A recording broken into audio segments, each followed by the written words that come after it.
Кондиционерлерді қалай таңдаймыз?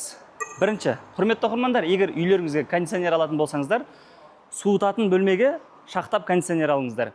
Екі бөлмені көлемі үлкен кондиционермен жылыту деген ол қате шешім. Себебі кондиционер сол бөлмені ғана салқындатады. Келесі бөлмені салқындатып бітем дегенше, кондиционер тұрған бөлме қатты салқындап кетеді. Яғни екі бөлмеде ауаның температурасының айырмашылығы үлкейіп кетеді.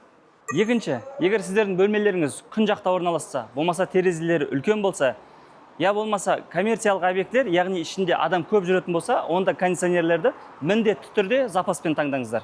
Үшінші, кондиционерлердің сыртқы блок пен ішкі блогын жалғайтын трубалары мыстан болған абзал. Себебі мыстан болған трубалардың КПД-сы үлкен және ұзақ уақыт қызмет етеді. Төртінші, дауысы жай шығатын кондиционер таңдауға тырысыңыздар. Әсіресе жатын бөлмелерінде. Негізі мамандар 25 децибел адамға комфортты дауыс деп есептейді.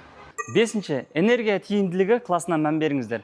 Бұл класстар неғұрлым жоғары болған сайын кондиционерлер соғұрлым электр энергиясын аз жұмсайды. Ал кондиционерлерді таңдау үшін Сали дүкеніне келсеңіздер болады. Бұл жақта кондиционерлердің түрлері өте көп және орнату қызметі де бар.